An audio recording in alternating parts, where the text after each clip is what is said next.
That's when I saw one of the motorcycle drivers pull an Uzi machine gun out of his saddlebag. I didn't have to look to know that the other motorcycle driver was doing the same thing. The motorcycles were coming up on either side of the car, so I moved forward until I was in contact with the rear of the Mercedes, and then I floored the accelerator and pushed the Mercedes into the intersection. The driver had to accelerate away from me to keep from getting hit by oncoming traffic. I then braked hard and turned right, hitting the motorcycle on that side of the car and driving him up onto the sidewalk and into a lamppost.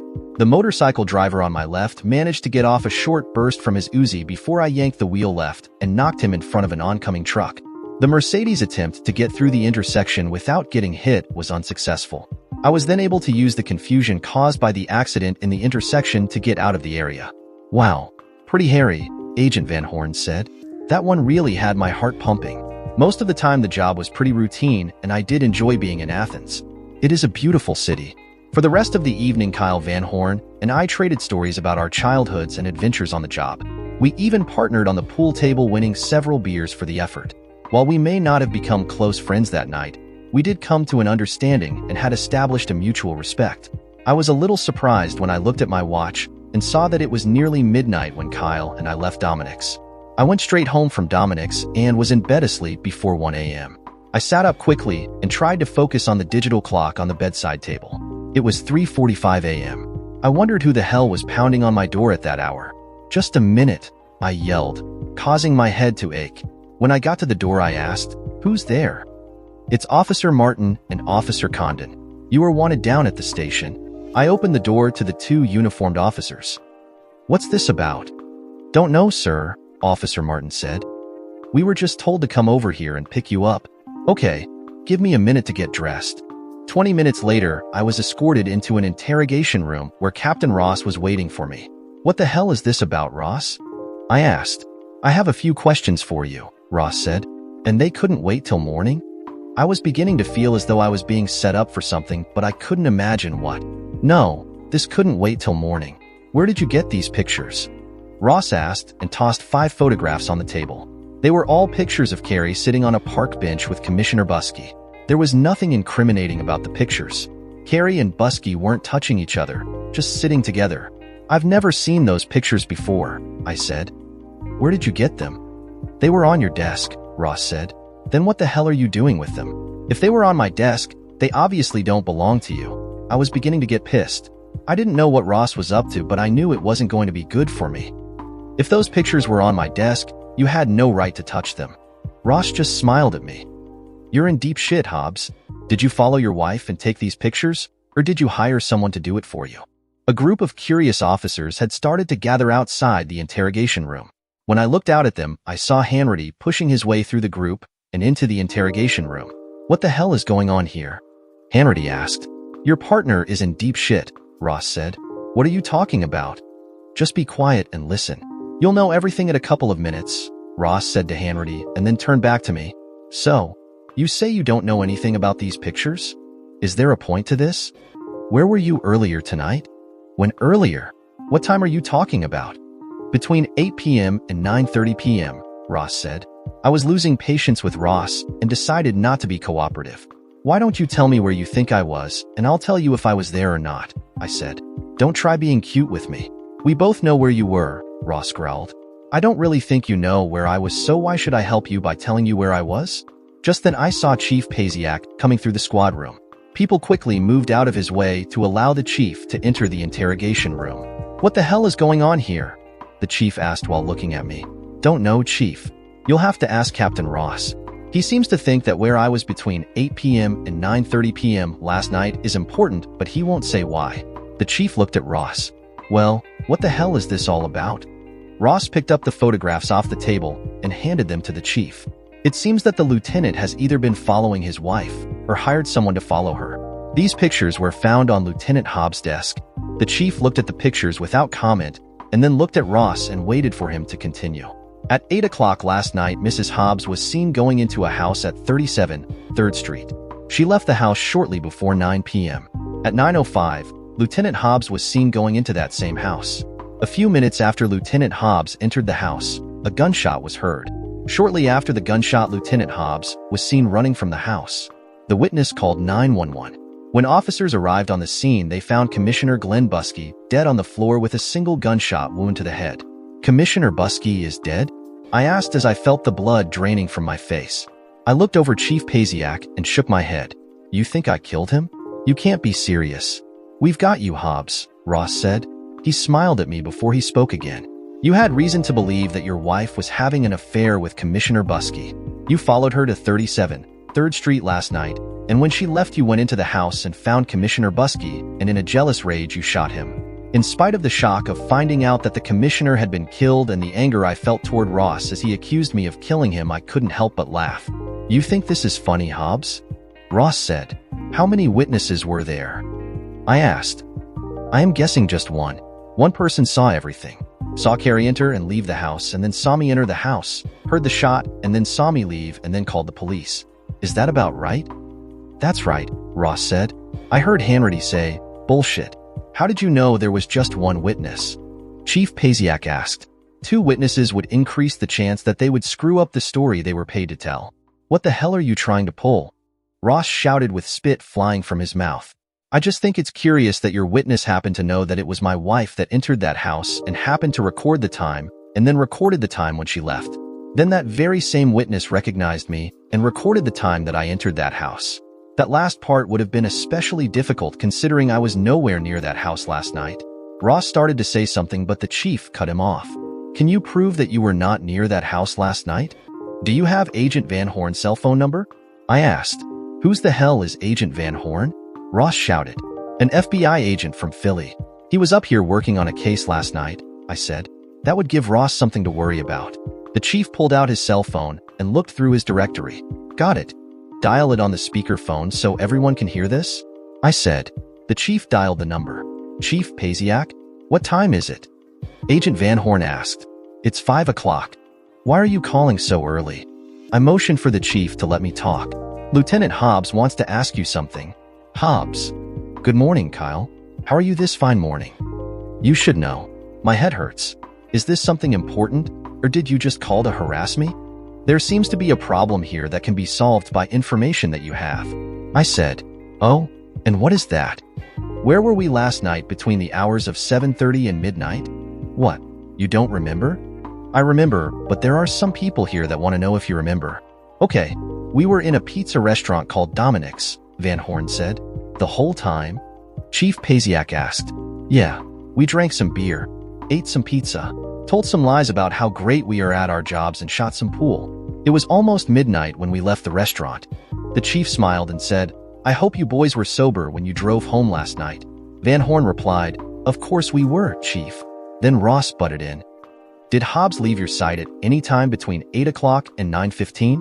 Other than nature calls to the men's room, he was with me all evening. I thanked Van Horn, and so did the chief. Can anyone else back up what Agent Van Horn said? The chief asked. A couple dozen people at Dominic's. Our waitress, the bartender, and the guys we shot pool with. Ross' face turned bright red. I think more from anger than embarrassment, but I am sure there was some of that too. So who is this witness that was so sure they saw me last night? I asked Ross. He was a confidential source, so I can't give you his name. Bullshit. Your witness lied, so I don't see how they can be claimed as a confidential source, I said. Why do you think your confidential witness would want to try and pin the commissioner's killing on me? I have no idea, Ross said. Maybe the killer looked like you. That still doesn't explain why your witness was watching the house in the first place, Hanratty said. What makes you think he was watching the house? Ross asked. Why would he have noticed the time that Mrs. Hobbs entered the house and when she left? I can't answer that, but you can be sure I will ask him about it when I see him again, Ross said. Are we through here now? I asked. I have a murder investigation to run. You're off this one, Lieutenant, Chief Pasiak said. Too close to home. Carrie may have some involvement in what happened last night, so you need to stay away from the investigation. Hanratty, I want you to handle this. Keep me informed. When the chief turned to leave the room, the group of officers that had gathered outside the interrogation room quickly dispersed. Ross was visibly shaken. I wondered if it was because he had really believed that I had killed the commissioner, or was it because his plan for pinning the murder on me didn't work? He left the room and headed over to his office and closed the door. I'll keep you in the loop, Hanratty said. Anything I find out, I will let you know. You'll do more than keep me in the loop. I'll let you run the investigation, but I will be the one to interview Carrie, I said.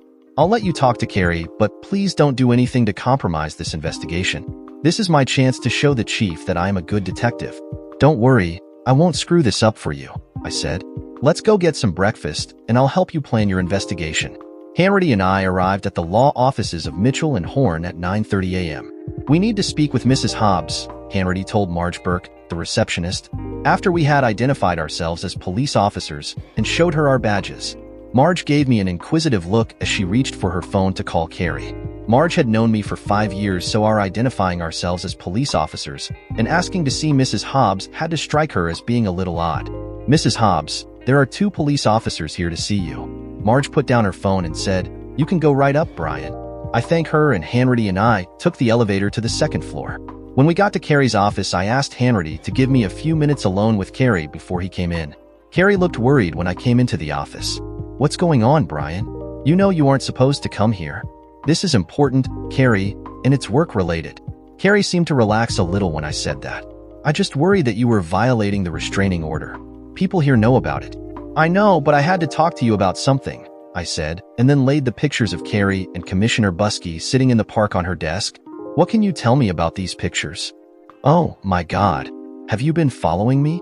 No, I have not. Then where did these pictures come from? I don't know where they came from, but I have to know why you were with Commissioner Buskey. Are you accusing me of something here? I thought we were making progress, and now this.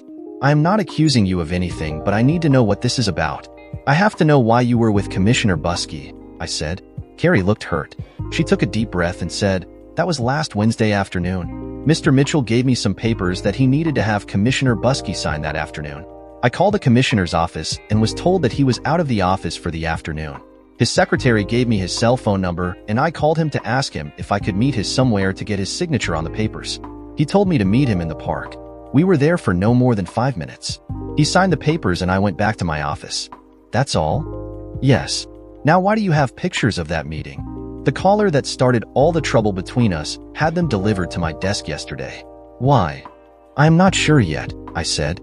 At first I thought it was someone who was just trying to break up our marriage. But after last night, I think it is far more sinister. What happened last night? You don't know?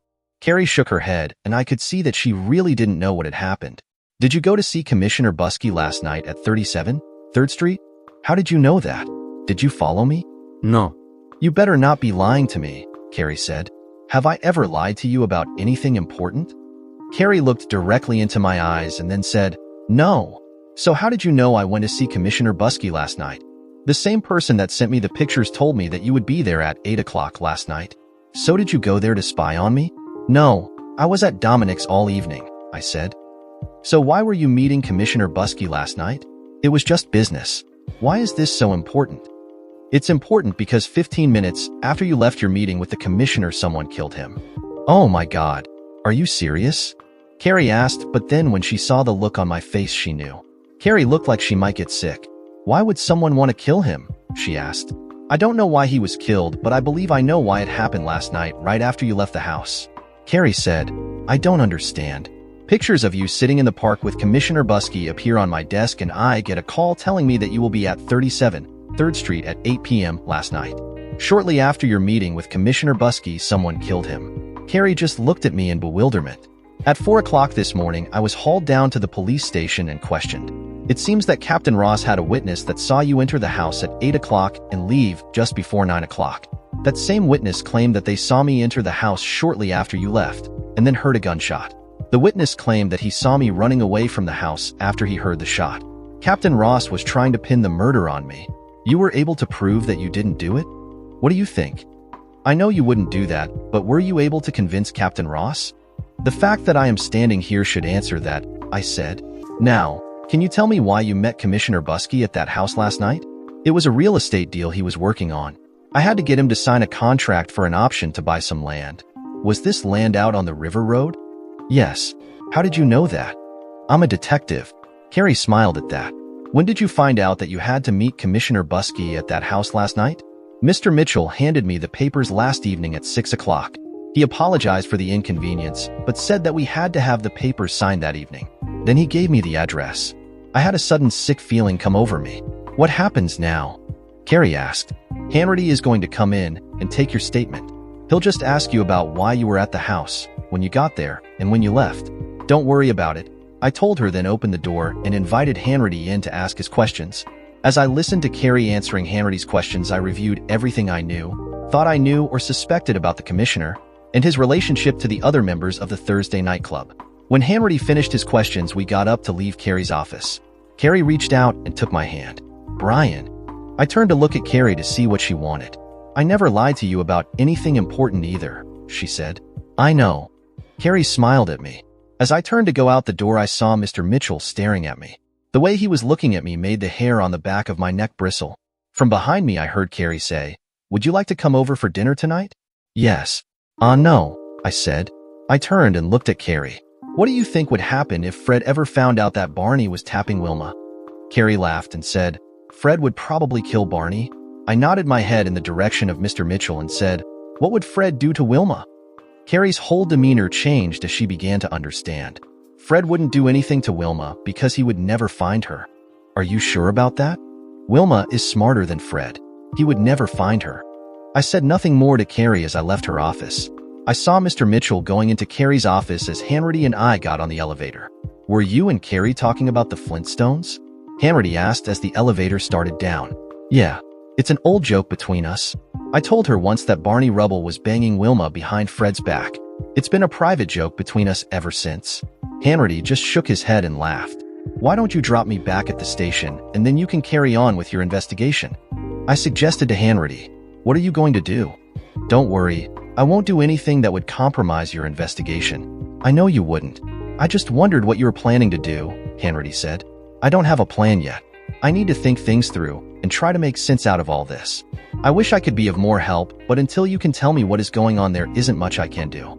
"Sorry I have had to keep you in the dark, but it won't be for much longer," I said. Back at my desk, I couldn't get the image of Mr. Mitchell staring at me when I was in Carrie's office out of my head. He was a part of the Thursday night club, and that worried me. My investigation was putting Carrie in danger. I felt like I had figured out what was going on, but I didn't have everything I needed to prove it. I was going to need help with the rest of this investigation, but first I was going to have to make sure that Carrie was safe. Just before noon, I saw Hanratty walk through the squad room and into the communications room. When he came out of the comm room, I asked him if he wanted to go get lunch. "Can't now," he said. "I gotta go check on something. I'll be back later to fill you in." He was gone before I could ask him what he was up to. At 3 o'clock, Captain Ross came into the squad room and headed toward my cubicle, followed by Hanratty. "Where is your wife?" Ross asked. I looked at my watch and said, "Should still be at work." "She's not there, and I want to talk to her," Ross said, raising his voice to make sure I knew he was serious. "She went out to lunch and didn't return to the office. No one seems to know where she is." "Why do you think I would know where she is?" I said.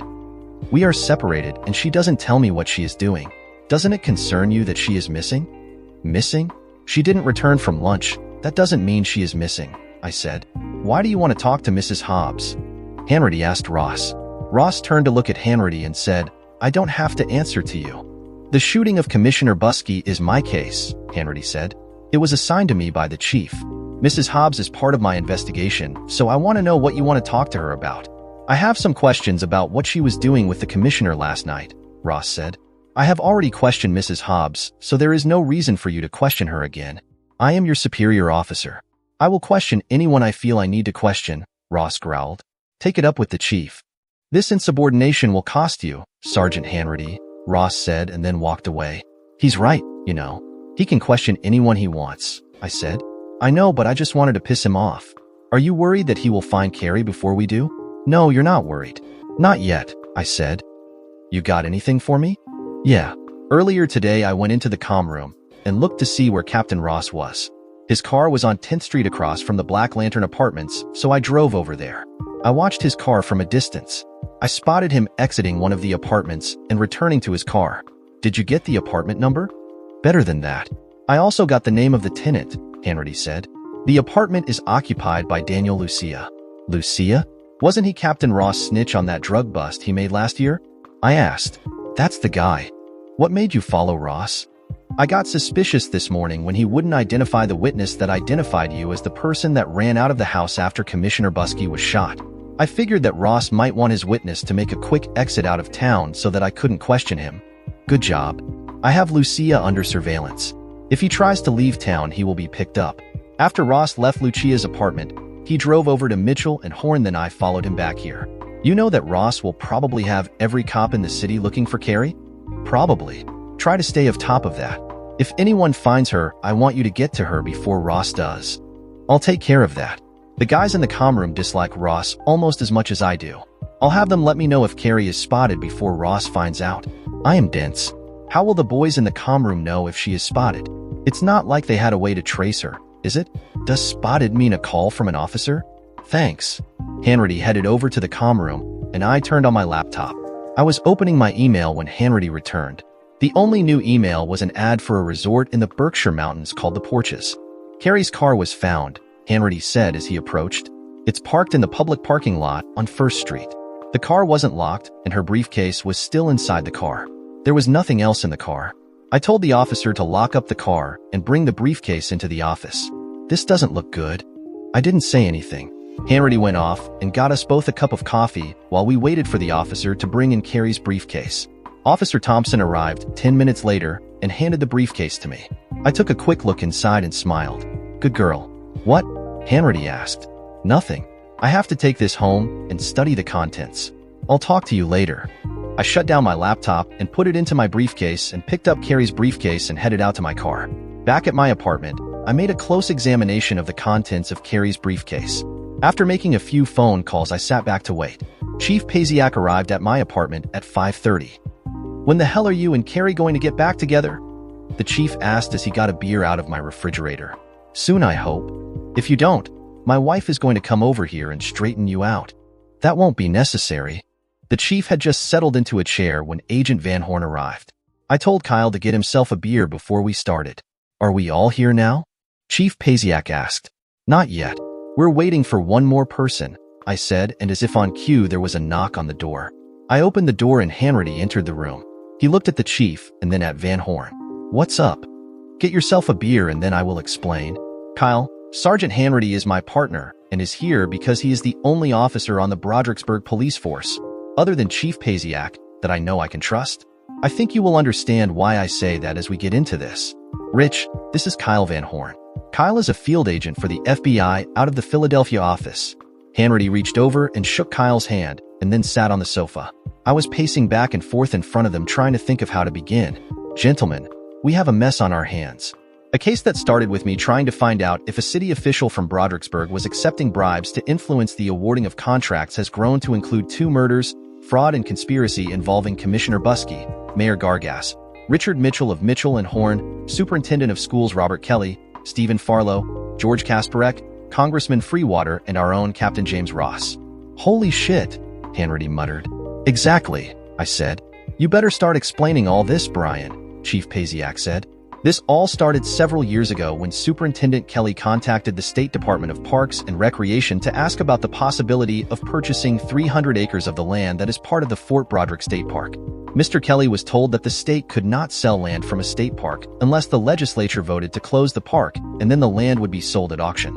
About that same time, George Kasparek bought 250 acres of land at the northwest corner of Munt Street and River Road. Mr. Kasparek had hoped to build high-end houses on the land until he found out that the federal government owned a 250-foot wide right-of-way right through the middle of his development.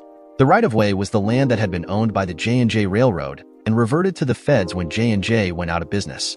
Kasparek and his lawyers, which happened to be Mitchell and Horn, have been trying to find a way to purchase that right-of-way from the feds ever since. Then, a little less than a year ago, George Kasparek contacted Donald Boland and wanted to purchase his land out on River Road. Mr. Boland turned him down. Last January, Mr. Boland was found dead from a single gunshot wound to the head. The interesting thing here was that Captain Ross was the first on the scene when I should have been the first to be called. Ross had labeled Mr. Boland's death as suicide before I was able to investigate. Ross then released the body to the coroner before I had a chance to have the state crime lab boys take a look.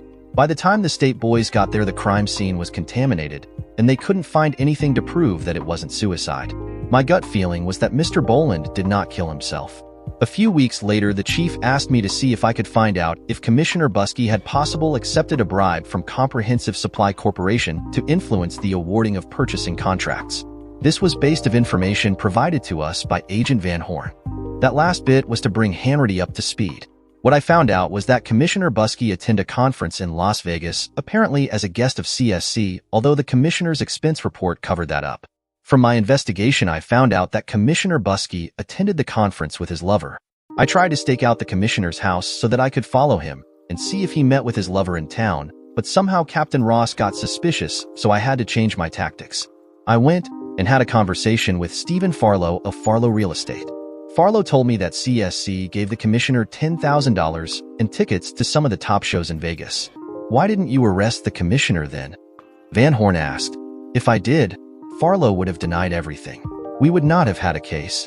Anyway, I was still trying to find something that I could use to get to Commissioner Buskey when I started having problems in my marriage.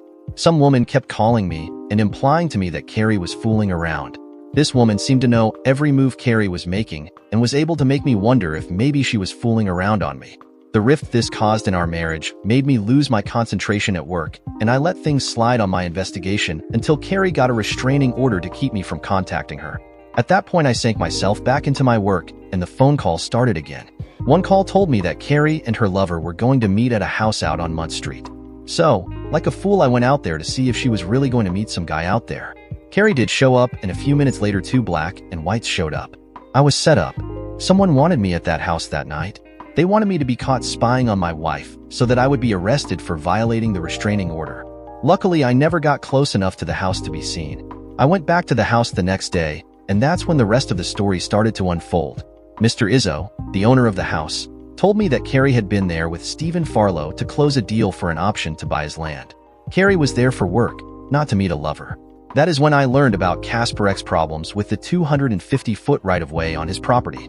Mr. Izzo told me that all the properties along the old J&J railroad path had the same 250-foot right-of-way running through their property. After that, I was able, with Hanratty's assistance, to find out that Stephen Farlow had either written an option to buy or was in the process of doing it for every property along River Road between Munt Street and Grayson Road. All of these properties have one thing in common. The J&J right-of-way runs through the property. One night I followed Stephen Farlow after he had met with one of the homeowners on River Road. He drove out to the Brodericksburg Inn where he met with Commissioner Buskey, Mayor Gargas, Richard Mitchell of Mitchell and Horn, Superintendent of Schools Robert Kelly, Stephen Farlow, George Kasparek, and Congressman Freewater. The bartender told me that they had been meeting out there every week like some kind of club. He referred to them as the Thursday Night Club. Shortly after I had arrived, Captain Ross showed up. I am not sure, but I suspect his job was to make sure that people like me didn't go bothering the rest of the club members during their meeting. So just what do you think is going on, Brian? The chief asked. My guess is that they are planning a land deal that will make them all very rich. This is my best guess. Superintendent Kelly has known for several years that the city of Brodericksburg cannot purchase land in Fort Broderick State Park for the new schools he wants to build. So why does he keep pushing that as the best site for the new schools? Because it has allowed his friends in the Thursday Night Club to put options to buy on over 500 acres of land along the River Road while no one is paying attention. They have to know about the problem caused by the J&J right-of-way because George Kasparek is part of club. I think that because of the J&J right-of-way, they are getting the land for a lot less than it would have cost them otherwise. The question then is, what can they do with the land if they can't get the federal government to sell the right-of-way to them? I believe that somehow Congressman Freewater has found a way for them to get the J&J right-of-way lands released to them. They will either buy the land from the government or possibly get some sort of long-term lease. Carrie told me that the school board is going forward with a $500 million school bond referendum on the November ballot. It is no coincidence that the options to buy all come due the end of November. Once the referendum is passed, our little group will then exercise their options to buy the land along River Road. Once the land purchases are complete, Superintendent Kelly will announce that the state will not sell the land at Fort Broderick State Park to the school board, so the city will have to scramble to find another suitable location. Suddenly, there will be 500 acres of land available along the River Road. Son of a bitch, Chief Pasiak said. Those pigs will make millions if they can pull that off. But why was Commissioner Buskey killed? Van Horn asked. I am guessing that Farlow must have told Buskey about the conversation he had with me about their trip to Vegas, and Buskey told the others thinking that they would find a way to protect him from me. In the end, I think the others worried that Commissioner Buskey might get his nuts caught in a wringer because of the bribes he took from CSC. They decided that the commissioner was too big of a risk to their River Road land deal, so they had him killed. And what better way to get me out of the picture than have me framed for his murder? Chief Pasiak looked at me. What about Carrie? If her boss is involved in this, as it looks, Is she in any danger? She disappeared this afternoon, Hannity said. We found her car downtown with her briefcase in it, but there was no sign of her. Brian, why didn't you tell me this sooner? The chief asked. If we can put these people out of business quickly, Carrie will be okay, I said. I'll have to take your word on that, Chief Pasiak said. This might interest you. I open Carrie's briefcase and pull out her files. Inside, she had every file pertaining to the option to buy contracts for the properties along River Road. These files will make it clear that Farlow and the Mitchell and Hornlaw offices are involved in this scam. Now we just have to prove that Farlow was acting as an agent on behalf of the other members of the Thursday night club. We are going to have to act fast, Hannity said. After their attempt to frame Lieutenant Hobbs failed, I am sure they will be looking for ways to hide what they have done. This is what I think we need to do from here. Kyle, we need you to see if you can find out who Congressman Freewater is working with in Washington on getting control of that right-of-way land. Hannity, I need you to pick up Daniel Lucia without letting Captain Ross knowing we have him. How about if I drive him down to Bucks County and ask the state boys to hold him for us? Hannity replied, Good idea. We need to do the same with Stephen Farlow. I think they are the weakest links. We need to keep Ross from catching wind of what we are up to, I said. I'll take care of Ross, Chief Pasiak said. I think he needs some training if he wants to be chief of police. I know of a great class he needs to take that is being offered by the FBI in Quantico. I believe Agent Van Horn could help get his application fast-tracked. I'll have him out of town by Monday. Sergeant Hannity, I want you to personally pick up Lucia and take him down the Bucks County substation. I know Captain Hastings down there. I'll call him and give him a heads up so that they will be expecting you. Yes, sir. I'll take care of that tonight. Now, about Mr. Farlow, Chief Pasiak said. I'll take care of Farlow, I said. I want to question him myself before I take him down to Bucks County. Okay, make it happen, the chief said. Agent Van Horn, how soon do you think you can find out something about Congressman Freewater's activities in D.C.? I'll make some calls tonight and should be able to have something by the middle of next week. I guess that's all we can do right now, the chief said. You're right, Brian. This is a real mess. Hannity stayed behind when Chief Pasiak and Agent Van Horn left. He stood looking at me for a long time before speaking. You don't seem overly concerned about Carrie's welfare, he said. Should I be? She's your wife and she is missing. I would expect that you would be very concerned. There is too much going on right now for me to waste time worrying about her, I said. I know you better than that, Hobbs. If you thought Carrie were in danger, you would do everything in your power to protect her. I think she left town and you know where she is. Why would you think that? I caught the end of that little conversation you had with her about the Flintstones this morning. When you asked her what would Fred do to Wilma if he caught her messing around with Barney, that was a hint to her that she was in danger. When she told you that Fred would never find her, that was Carrie's way of telling you she understood the message and that she would go somewhere to hide. I said, Really? You got all that from our conversation? Say what you want, but I know you. I know both of you too well. Besides, if someone had abducted Carrie, they would not have left her briefcase in the car. She left it there for you. I couldn't help but smile. Hannity, you are going to make a good detective someday, I said. Are you after my job now? I'll take your job when you make chief. Okay, let's do this. You go grab Mr. Lucia and I'll go have a talk with Stephen Farlow. I will probably see you down at the Bucks County substation later tonight. It was almost 9 o'clock when Stephen Farlow turned into his driveway and his garage door began to open. I had parked my car a block away so that it would not be noticed, and I had been in the bushes next to his house for nearly an hour waiting for him to get home. I moved into the garage as Farlow pulled his car in and managed to stay in his blind spot until he got out of the car. Jesus Christ, Brian, you scared the shit out of me, was Farlow's reaction when he saw me. What are you doing in my garage? We need to have a little talk, I said. About what? Let's go into the house, I suggested. Why are you here? He asked as I followed him into the house. I just thought we should talk about your friend's murder. Oh, shit. You did kill Glenn, didn't you? Now who told you that I killed your friend? I could see that Farlow was looking around as if trying to find a way to get away from me. Stephen, why don't you just sit down and talk to me?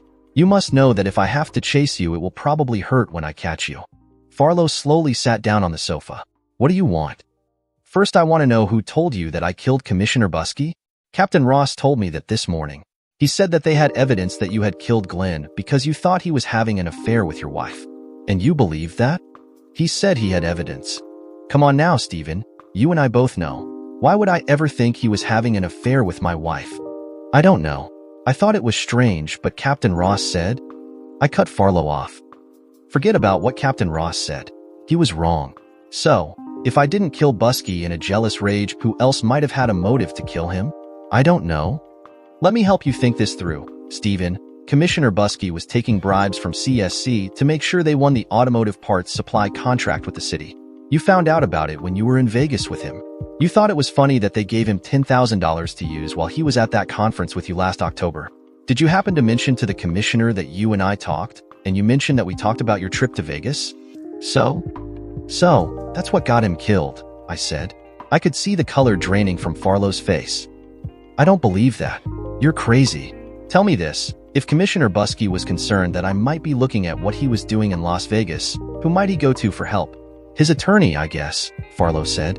That would be Richard Mitchell of Mitchell & Horn, wouldn't it? Yes. What do you think Commissioner Busky would have done if he was indicted for accepting bribes from a vendor? I asked. I don't know. I guess he would let his attorney handle that for him. That would be Mr. Mitchell again. Now, how do you think Mr. Mitchell would feel about his client, who also happens to be a partner in the land deal you were working on, getting himself busted for accepting bribes? As his attorney, he would want to try and make a deal with the DA to help his client. But what if Commissioner Busky wanted to trade information about your land deal to save his neck?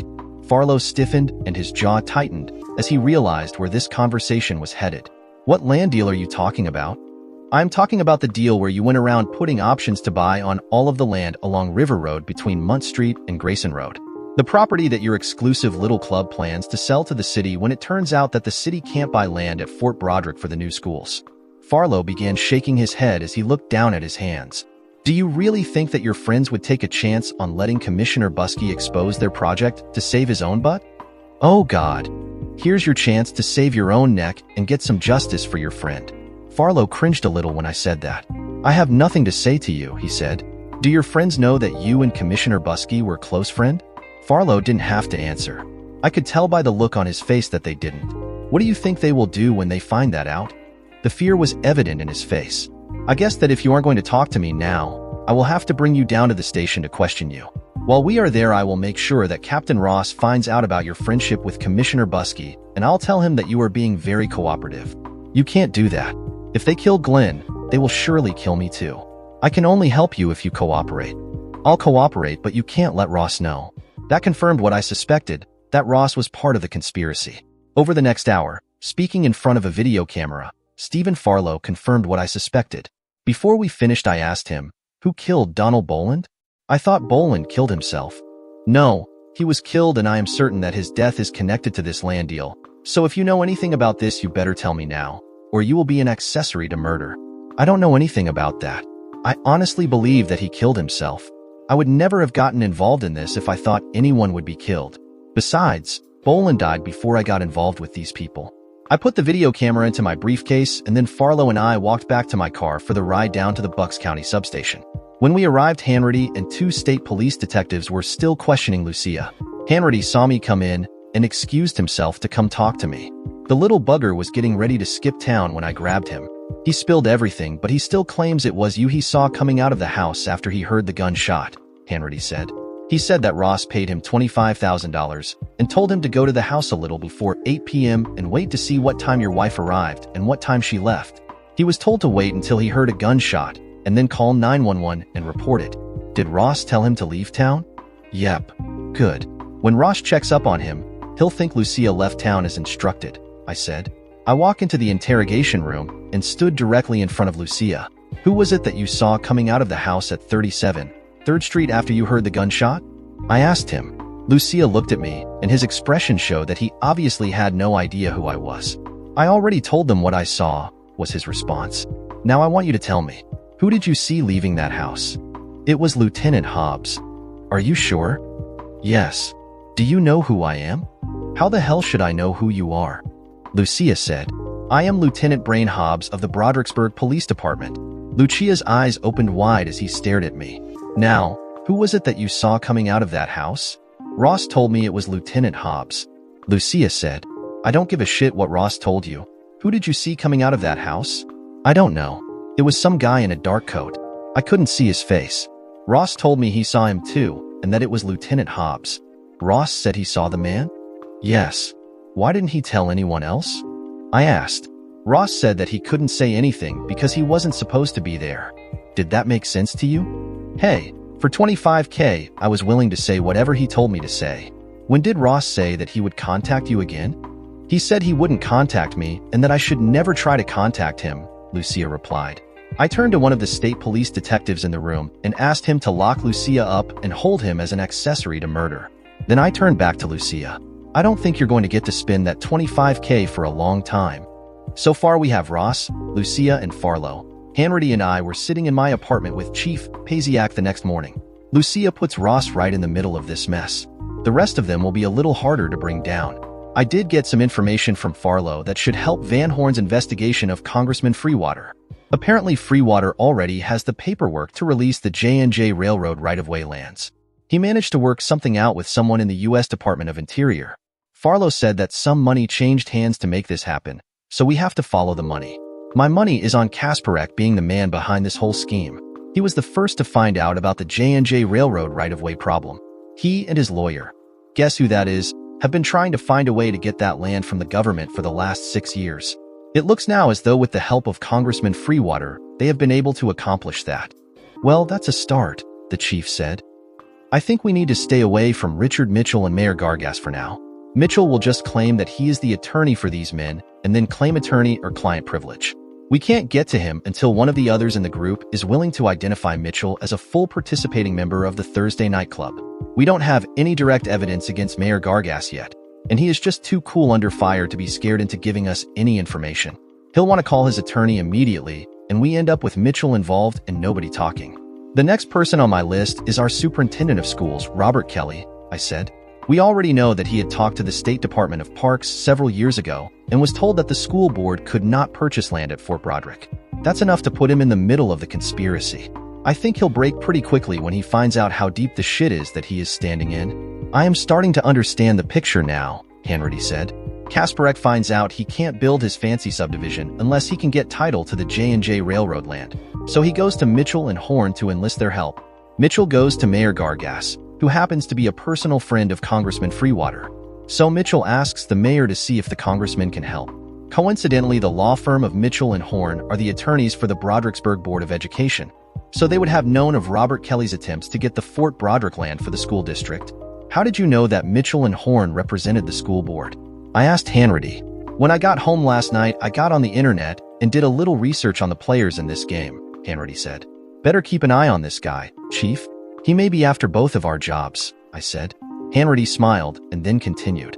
My guess is that Congressman Freewater found a way to get the right-of-way lands from the feds, and that's when the idea came to them to buy up all the land along River Road and then sell it to the school board for a huge profit.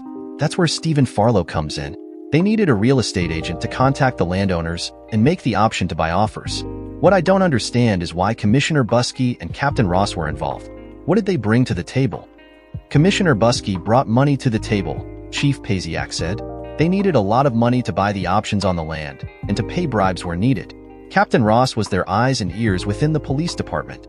It was his job to make sure no one was snooping around asking questions about their land deal. I think that Farlow must have told the commissioner that he and I talked about his trip to Las Vegas, and Buskey must have told Richard Mitchell, I said. Why do you think he would go to Mitchell? Hanratty asked. Mitchell is his attorney. I am guessing, of course, but it makes sense. Mitchell then contacts Ross and tells him to keep an eye on me to see what I am up to. Ross had already been watching me ever since the Boland shooting. I think he was afraid that I would eventually prove that Boland was murdered. Why do you think Boland was murdered? The chief asked. I'll tell you why and who I think did it, or at least had it done, I said. Sometime near the end of last year, George Kasparek contacted Mr. Boland and offered to buy his land. Boland turned him down flat. I think that Kasparek must have tried to approach Boland again, which probably made Mr. Boland wonder why Kasparek would want his land when he already had a few hundred acres along Munt Street that he couldn't develop because of the J&J right-of-way. I believe that Kasparek was worried that Mr. Boland would start asking questions and would ruin the group's plans to purchase the land along the J&J Railroad right-of-way. So he had Mr. Boland killed. Hanratty and the chief sat quietly looking at me as my comments sank in. Chief, didn't you wonder at the time why Captain Ross was the first officer on the scene? He just happened to be near the Boland farm when the call came in, which allowed him to be on site before the lead homicide detective was even notified of the shooting.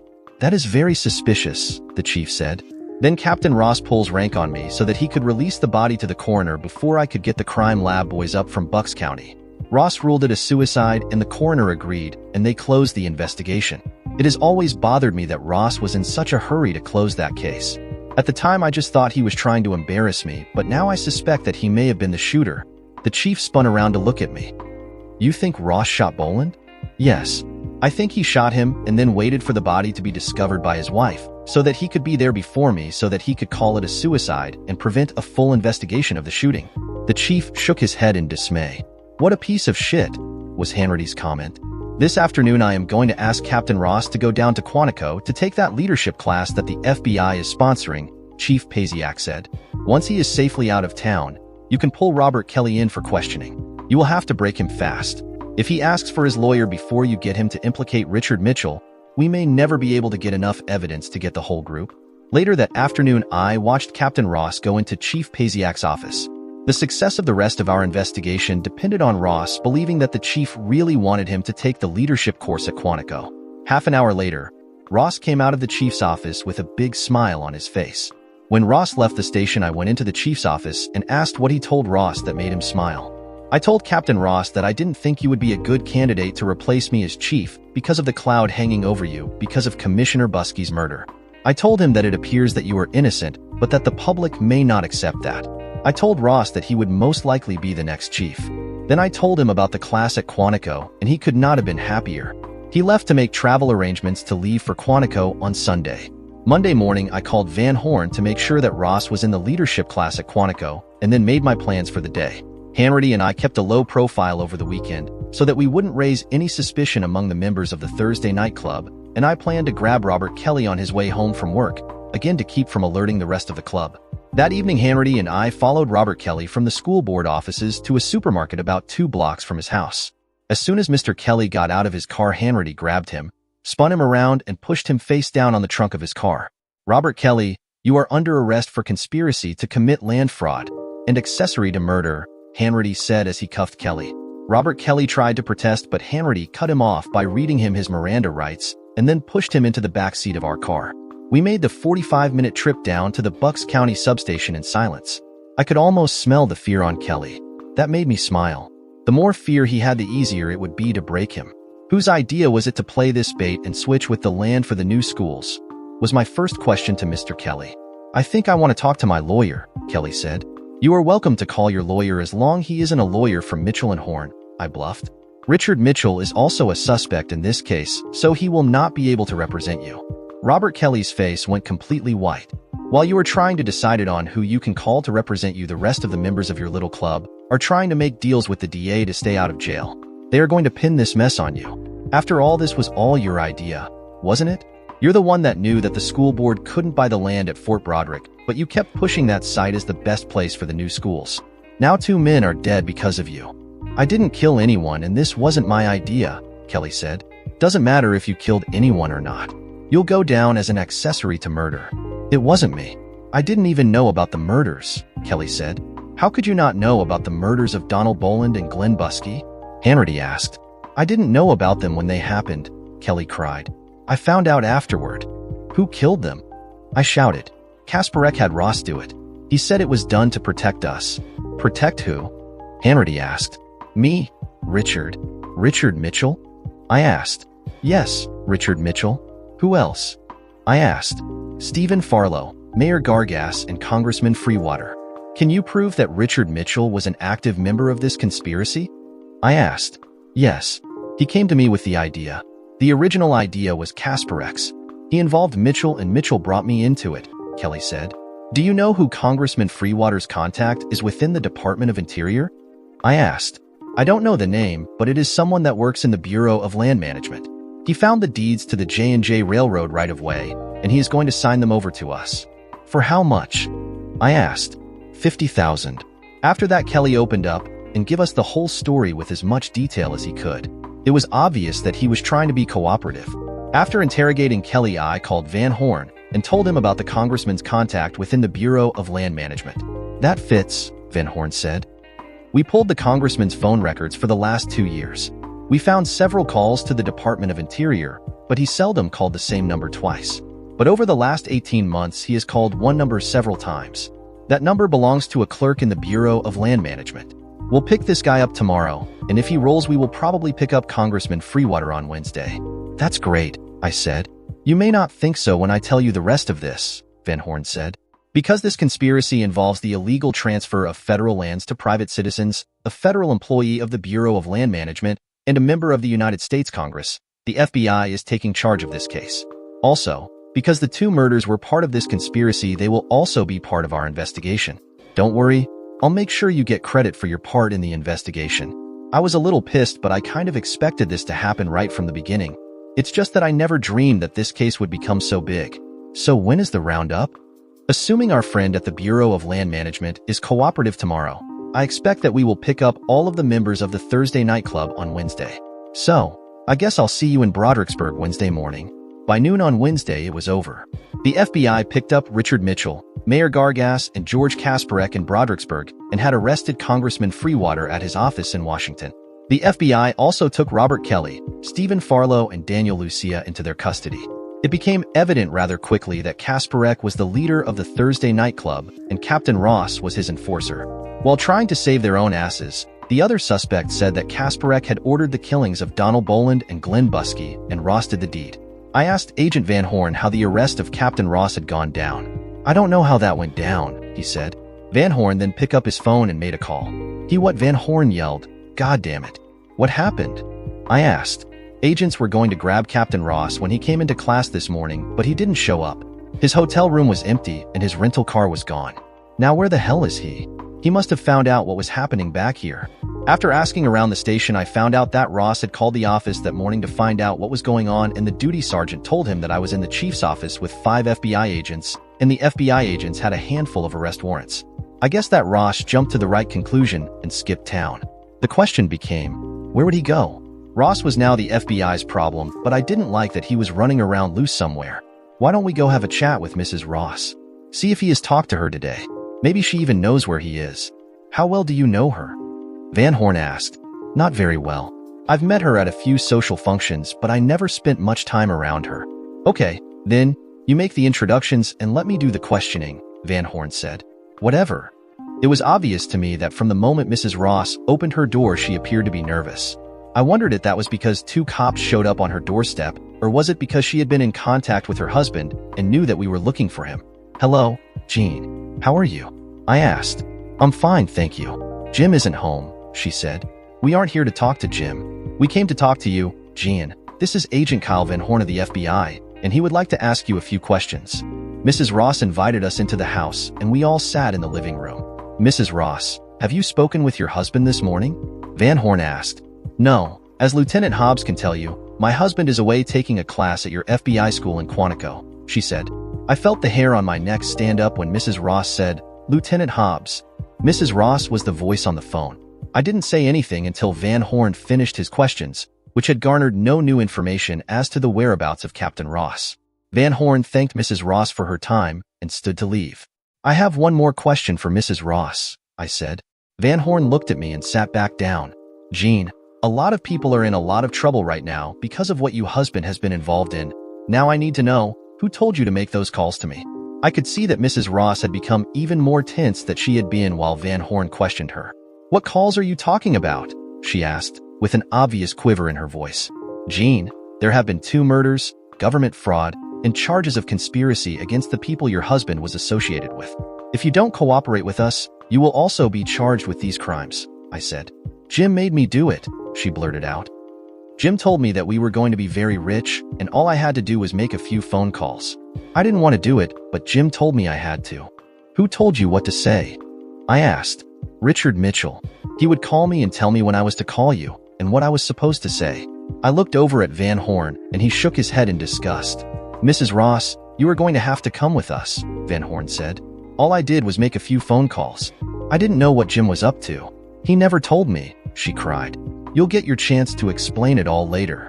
Mrs. Ross looked like a broken woman when we walked her out to the car. Mrs. Ross wasn't able to help us locate her husband, so I decided to back off and let the FBI do their thing. Besides, I had my own business to take care of. Van Horn was still in talking to the chief when I stuck my head in the door at 5 o'clock that evening. Chief, Now that this case is off my desk, I think I'll take a few days vacation, I said. Good idea. How long will you be gone? The chief asked. A week. Where are you headed? Van Horn asked. The Berkshires, I said. Oh, and give my best wishes to Captain Ross when you find him. By 10 o'clock Thursday morning, I had exited I-380 onto I-84 East and was approaching the Mount Cobb exit when I spotted it. The light blue Malibu was about 25 car lengths behind me. Too far back for me to be sure that it was Van Horn, but I was sure the car was following me. I had my cruise control set at 75 miles per hour. Most of the other traffic on the road was either traveling faster or slower than me, but the Malibu was keeping pace with me. I needed to be sure. I was coming up on a tractor trailer, so as soon as I passed the truck, I pulled in front of it, blocking the view the driver of the Malibu had of my car, and accelerated up to 78 miles per hour and reset my cruise control. After a few miles, I had increased the distance between us considerably. I was just beginning to think that it had been just a coincidence when I saw the Malibu rapidly closing the distance until it was about 20 car lengths behind me and again keeping pace with my speed. I no longer had any doubt that I was being followed, but why would Van Horn be following me? I started spinning everything I could remember about the Thursday nightclub case and the involvement of Agent Van Horn in the investigation. Could he have been a part of it? That didn't make sense. After all, he helped arrest all of the players. It had to be something else. I picked up my cell phone and called Van Horn's cell, but I got no answer. I knew I was going to have to resolve this situation before I reached my destination, so when I spotted a rest area just past exit 20, I turned off the highway. I pulled all the way down to the far end of the parking lot and casually walked to the restrooms. The blue Malibu parked at the other end of the lot, but no one got out. I walked through the welcome center and out the back door toward the truck parking area and peeked around the corner of the building to see if Van Horn would get out of the car. He didn't. While watching Van Horn's car, I called Hanratty. Hey, Rich, what's going on with Van Horn? I asked. Van Horn, how should I know? He left here last evening and said he was heading back to Philly. He's following me, I said. Are you sure? Yeah, I am looking at his car right now. I can't see him, but it's his car. I spotted it following me about 20 miles back. I pulled into a rest area and he followed me in but parked at the other end of the parking lot, I said. Why don't you just go over to his car and ask him what he is up to? I would rather have a better idea of why he is following me before I do that. If his motive is of a sinister nature, I don't want to walk up to his car unprotected, I said. You think he might be dirty? I have no idea. I only know that he is following me and I can't think of any good reason why he should. Do me a favor and call the agent in charge at the Philly office and see if he can tell you what Van Horn is up to. Call me back when you find something out. Will do. What are you going to do in the meantime? I am going to get back on the road. As long as he is following me and I can see him in my mirror, I'll be okay. Be careful. I will. Thanks. Van Horn didn't move when I backed out of my parking space. He apparently wanted to give me plenty of room before he started following me. After all, he knew that I was headed to the Berkshires, so he didn't have to follow too closely until we got into Massachusetts. What I couldn't understand was why he had allowed himself to get as close to me as he had. He had to know that I would spot him. This whole thing was giving me a knot in my stomach. 30 miles later, I crossed into New York at Port Jervis with Van Horn still keeping pace about 20 car lengths behind me. Another half hour passed, and I was beginning to wonder why I hadn't heard back from Hanratty yet, so I tried calling him, but I wasn't able to get a connection. It wasn't until 3 hours later, as I was leaving Hartford, Connecticut heading north on I-91, that I heard back from Hanratty. What did you find out? I asked. The agent in charge, Lance Fielding, told me that Van Horn was supposed to be in the Philly office this morning, but he didn't show up, Hanratty said. They called his wife, and she said that he didn't come back from Brodericksburg last night. That's strange, I said. Fielding said that he can't think of any reason why Van Horn would be following you. They have tried to contact him on his cell phone, but he hasn't answered their calls. Have they tried tracking him via the GPS transmitter in his car? I asked. Fielding said that Van Horn's GPS unit is not transmitting. Apparently it has been disabled. I am going to have to do something soon. I can't have him follow me all the way to my destination. I'll call the state police when I cross into Massachusetts and ask them to stop him. I might need the FBI to assist with this request, as Van Horn is one of theirs. Let me call Fielding again and see what he says, replied Hanratty. I passed through Springfield, Massachusetts, and was nearing Northampton when Hanratty got back to me. Sorry it took so long, but we have a very big problem, Hanratty said. Agent Fielding wanted to wait until we checked something out for him. He said that he called the hotel that Van Horn stayed in Tuesday night in Brodericksburg, and the manager said that Van Horn hadn't checked out yet. Fielding asked me to go over to the hotel and see if there was anything there that might explain why Van Horn hadn't returned to Philly like he was supposed to. What did you find? Nothing in the room. It was empty. He must have packed his bags and put them in the car, but he never got around to checking out. What we did find was Captain Ross' rental car abandoned in the parking lot of the hotel. We think Ross is with Van Horn. Suddenly things started to make sense. The reason it was so easy for me to spot the car following me was because Ross was driving. If Van Horn was driving, he would have been much more careful knowing that I am an expert at spotting a tail. That would also mean that if Van Horn is with Ross, he was not there by choice. If he were, he would have told Ross to not follow me so closely. Okay, I need you to contact the Massachusetts State Police and tell them what is going on. I am going to have to get some gas soon. Tell the troopers that I will get off I-91 at exit 25 and fill up there. Then I am going to head west on 116 until I find a place to confront Ross. What are you carrying? Hannity asked. I've got my Service 38. Be careful, man. You know Ross carries a 9mm, and he probably has Van Horn's piece too. Well, I don't plan to stand still and let him shoot me. Okay, let me get on to the state cops up there and get you some help. Thanks. At exit 25, there were 3 gas stations. I pulled into the Exxon station on the northeast corner of the intersection of 116 and US 5. Ross went into the BP station across the road from me. I tried to act like I was uninterested in what was happening across the road, but I did manage to peek over there as I was putting the pump into the filler hole. I saw Ross get out of the car and start pumping gas. I casually glanced over at the blue Malibu a few times trying to see if I could spot Van Horn, but I couldn't see him. I was beginning to think that Van Horn might be in the trunk, hopefully alive. The only reason I could think of for Ross to follow me this far was to kill me, and if that's what he wanted to do, he wouldn't have hesitated to kill Van Horn.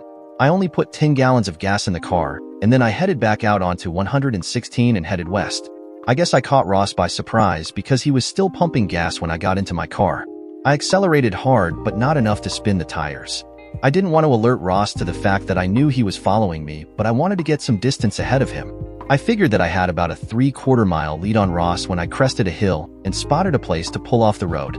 I had to brake hard to get slowed down enough to pull off the road. I popped the hood latch and got out of the car. I opened the hood and then ran off into the woods at the side of the road. I worked my way east through the woods going back in the direction I had come from. I don't think I had been in the woods more than 30 seconds when the blue Malibu crested the hill. Ross was past my car before he realized it was mine.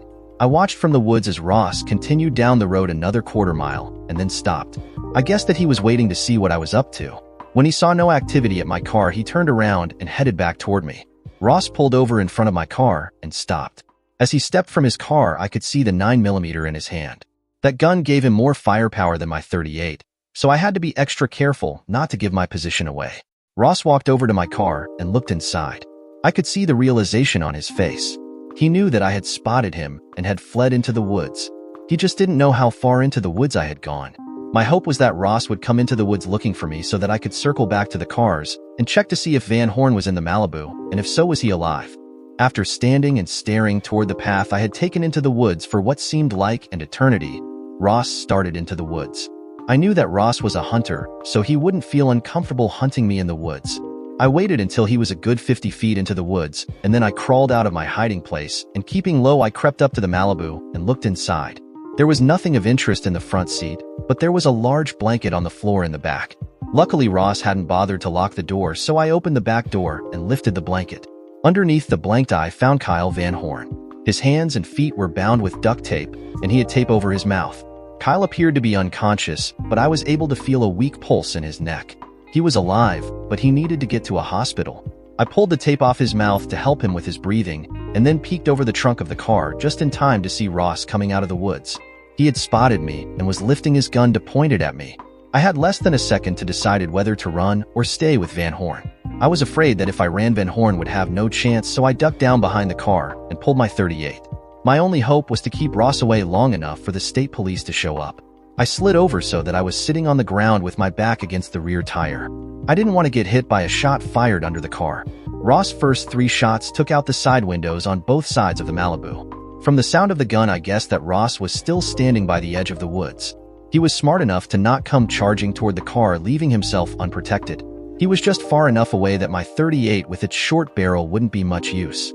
I only had 6 rounds in the gun, and the rest of my ammo was locked in the trunk of my car, so I couldn't waste any shots. I had to get Ross close enough that I couldn't miss. That's when Ross decided to taunt me. "Hey, Hobbs, pretty soon you'll be in the back of that car with your buddy Agent Van Horn. Of course you'll both be dead then. After I set fire to the car, I am going to go find that pretty wife of yours, and when I do, I am going to assault her in every way imaginable before I cut her throat." I didn't say anything. I was pretty sure that he didn't know where Carrie was, and I hoped that the state police would show up before he had a chance to get away from here. "Hobbs, I am getting hard just thinking about what I am going to do to your wife." "How do you like that?" Ross yelled. "Your chances of pulling that off are about as good as your chances were of pulling of that land deal. You guys weren't nearly as smart as you thought." "Screw you, Hobbs. If it wasn't for that stupid busky taking bribes from that vendor, we would have gotten away with it." "No, you wouldn't," I said. "It was only a matter of time before I would have had the proof I needed to arrest you for the murder of Donald Boland. A coward like you would have given up his friends in a heartbeat to try and save his butt." "Who you calling a coward, Hobbs? Why don't you step out from behind that car and we'll see who the coward is?" "I don't think so. I am going to stay right here until you get bored and come a little closer, and then I am going to put a big hole between your eyes," I said with a lot of false bravado. I needed him angry, so angry that he would make a mistake. I figured he would have to make a move soon because I could hear the sirens off in the distance. They were still a long way off, but if Ross figured to get away, he was going to have to take me out first. "Hear that?" I asked. "That's the sound of the Massachusetts State Police coming. I called them before I stopped for gas. They'll be here soon. Your only chance of leaving here alive is to surrender to me now." "Bullshit. You couldn't have called the state cops because you didn't know I was following you until we stopped for gas," Ross shouted. "Oh, you are so wrong. Shit breath," I said. "I have known you were following me since I turned onto I-84 this morning." The sirens were getting much louder. I turned around so that I was on my knees facing the car, still using the rear tire for protection. My guess was that when Ross made his move, he would come around the front of the car. I waited quietly, listening for any movement on the other side of the car. From the sound of the sirens, I figured the state police were just turning off I-91 at exit 25, which meant that Ross only had a couple of minutes to make his move. Then I heard it. Footstep moving across gravel, picking up speed as they got closer. My timing was going to have to be perfect. When I felt that he had reached the front of the car, I quickly moved around behind the car, keeping low so that I wouldn't be seen. Ross sprang from the front of the car to the side I had been hiding on and fired 3 rounds before he realized I wasn't there. Then I popped up from behind the trunk and put 2 rounds in Ross' chest before he had a chance to react. I moved around to Ross' side and kicked his gun away and then checked his pulse. He was alive, so I searched him and found Van Horn's gun in Ross' pocket. With the gun secured, I moved over to see how Van Horn was doing. His eyes were opened, and he just stared at me as I checked his injuries. It looked like his only injury was a hard blow to the head. "Hang on, help's on the way," I said just as the first of the state cruisers came over the top of the hill. As the troopers' cars approached, I moved away from the car and placed my gun on the ground. Then I held up my badge. The first officer out of his car yelled, "Who are you?" "I'm Lieutenant Brian Hobbs, Brodericksburg PD," I shouted back. "We need medical transport for 2. This one," I pointed at Ross, "has 2 gunshot wounds to the chest. The one in the car has a bad head injury." I could already hear one of the other officers repeating what I said into his radio. Then he yelled, "Med assistance is on the way." "Where is Agent Van Horn?" This question came from a man in civilian clothes that stepped out of the last car to arrive. I pointed to Van Horn. The man, who I figured out was an FBI agent, got on his phone and I heard him telling someone that Van Horn was alive but had a head injury. I spent the next 3 hours in a Massachusetts State Police substation going over the events of the day.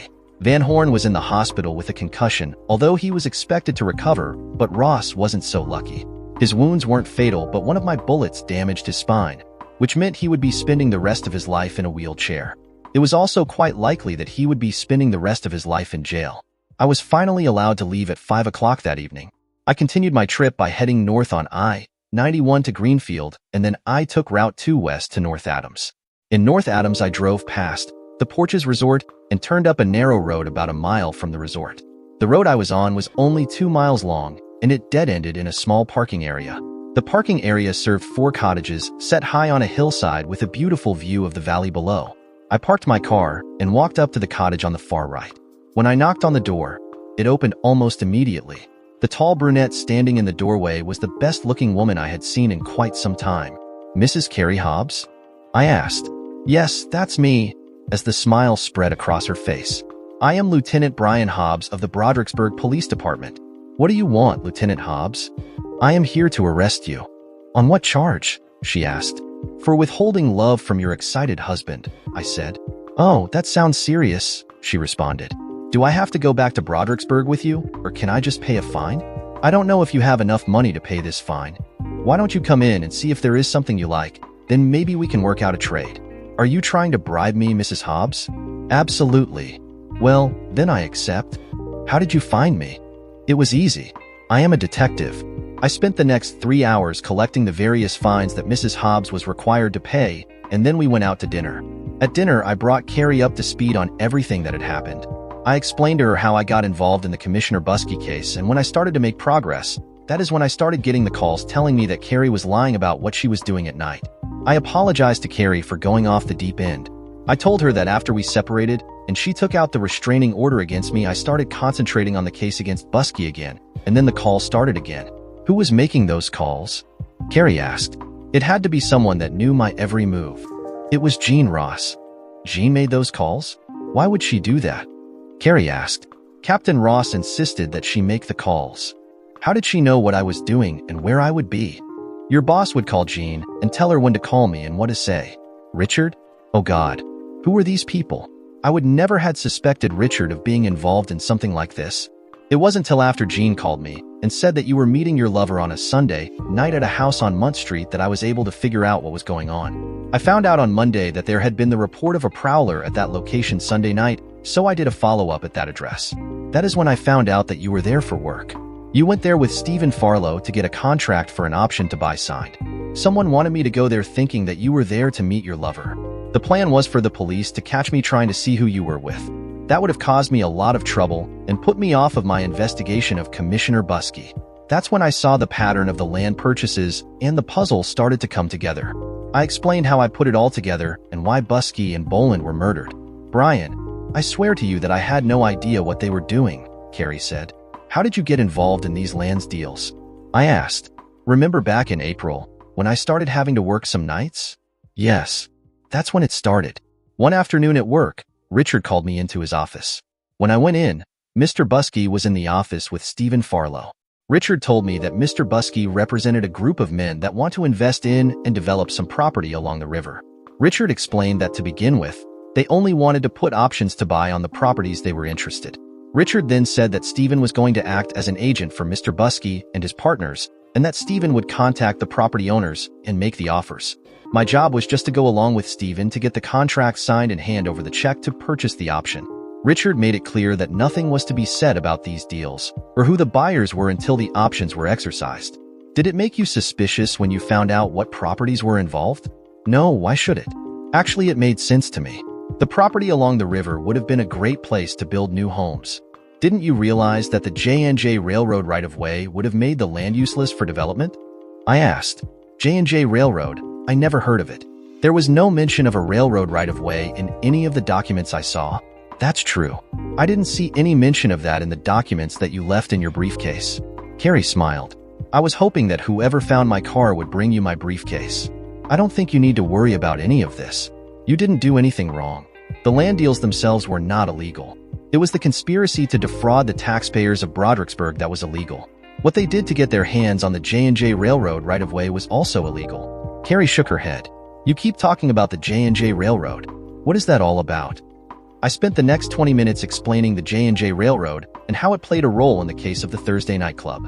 Carrie asked a lot of questions and I answered them all as completely as I could with the exception of the events that took place earlier that day on Route 116. I didn't want to upset Carrie that night. Those details could wait till we were back home. So what's next for us? I asked. We go back to Brodericksburg, and you move back home. I don't know what I'll do about my job. With Richard going to jail, I am not sure I'll have a job to go back to. Maybe it's time we start making babies. Really? Yes. I am ready for motherhood now. I think I can wait until our future kids are in high school before I go back to work. You think we can afford to live on one salary? I asked.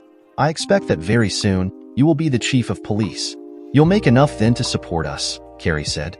Should we start working on one of those babies tonight? That's why I let you find me. That was a pretty good trick, sending me an email with the brochure for the porches in it. It let me know that you would be here at my uncle's old cottage, but anyone else seeing it would think it meant that you were at the porches. I am not stupid, Carrie said. How did you manage to get out of town without anyone noticing? I asked. When you were leaving my office and you asked what Fred would do to me if he found out about Barney, I knew you were telling me something important. So when you looked over at Richard, I understood that you saw him as a danger to me. As soon as you left my office, Richard came over and was very agitated. His first question was, why isn't your husband in jail? He killed Glenn Buskey last night. I told him that you said you didn't do it and had an alibi to back you up. Then he asked me why you were in my office, so I told him you were just asking why I was at 37 3rd Street to meet with Mr. Buskey. I could tell Richard was angry, but he tried to hide it from me. Before he left my office, he told me that if the police wanted to question me, that I was to tell him, and he would go with me. As soon as he left my office, I called my dad and asked if I could use one of his cars. I didn't tell him why or where I was going. I asked him to park the car in the grocery store parking lot 2 blocks from the house. I must have scared the crap out of him with my instructions, but he didn't argue. He just asked, "You will explain this later, right?" With that set up, I drove to the public parking downtown, and when no one was looking, I left my car there and walked 2 blocks over to the 7-Eleven store and called a taxi from the payphone. The cab took me to the train station and I paid cash for my ticket to Philly. In Philly, I picked up my dad's car and drove up here. I thought you might just go stay with your parents, but this was even better, I said. I am extremely proud of you. You did what you needed to do to be safe so that I could do what I had to do. Carrie smiled and said, it was kind of scary, but it was kind of an adventure too. Well, it's over now, I said. Okay, Wilma, are you sure Fred is out of town? Oh, Barney, you worry too much. Let's just go in the bedroom and have some fun. Dear listeners, please share your thoughts in the comments section below and don't forget to like, share, and subscribe.